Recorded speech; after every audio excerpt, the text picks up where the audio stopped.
Hello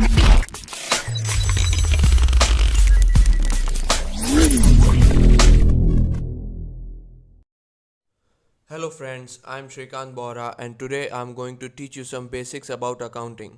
accounting का meaning क्या है, अकाउंटिंग के प्रोसीजर्स क्या हैं और अकाउंटिंग क्यों की जाती है, ये सब आज हम पढ़ेंगे. But before that we need to understand two things.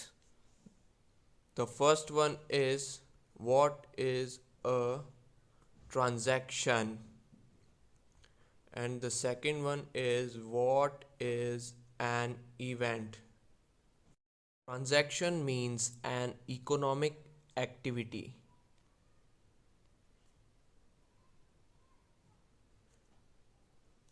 or performance of an act. Economic activity and performance of an act. कोई भी businessman day to day basis पे जो भी एक्टिविटीज़ करता है, परचेज सेल, जो भी एक्सपेंस या अर्निंग, वो सब ट्रांजैक्शंस होते हैं. फॉर एग्जांपल, गुड्स को सेल करना, गुड्स को परचेज करना,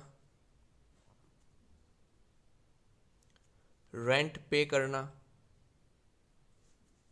मशीन परचेज करना एक्सेट्रा, ये सारे ट्रांजैक्शंस हैं. इसका एक एग्जांपल, एक्स ने वाई से गुड्स परचेज किए 2 लाख के, ये एक ट्रांजैक्शन है. एक्स ने वाई से गुड्स परचेज किए 2 लाख के, ये एक ट्रांजैक्शन है. और इवेंट का मीनिंग होता है happening as a consequence. Happening as a consequence. Consequence का मीनिंग होता है परिणाम, रिजल्ट. जो भी at the end of the year में रिजल्ट आया है उसे हम इवेंट बोलेंगे. Event is a result of transactions. Result of transactions.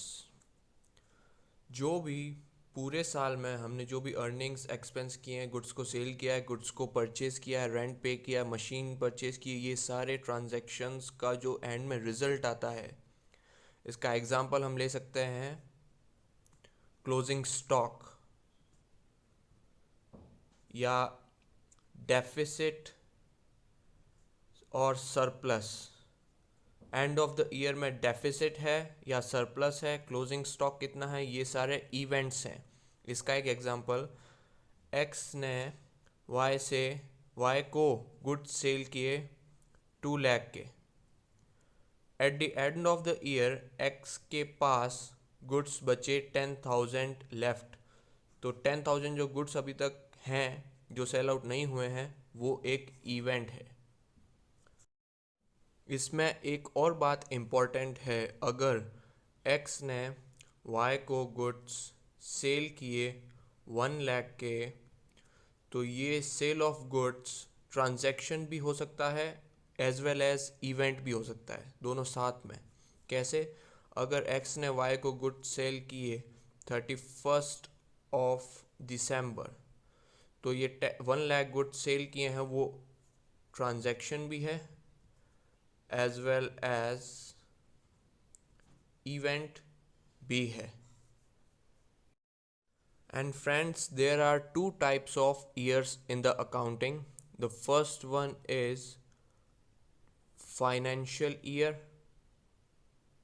and the second one is calendar year. Financial year की डेट स्टार्ट होती है 1 अप्रैल टू 31 मार्च, और कैलेंडर ईयर की स्टार्ट होती है 1 जनवरी टू 31 दिसंबर. But by default accountants financial year ही कंसिडर करते हैं. कैलेंडर ईयर सिर्फ क्वेश्चंस में आता है कैलकुलेशन आपकी रॉन्ग हो सकती है। अगर फाइनेंशियल ईयर का क्वेश्चन है, आप कैलेंडर ईयर से कर रहे हैं, या कैलेंडर ईयर का क्वेश्चन है और आप फाइनेंशियल ईयर से कर रहे हैं, तो कैलकुलेशन रॉन्ग होती है मंथ्स के बेसिस पे। Thank you friends. जस्ट इसके बाद का टॉपिक मैं अपलोड कर दूंगा जल्दी ही। अगर आपको समझ आया और पसंद आया तो प्लीज़ सब्सक्राइब करें मेरा चैनल। Thank you.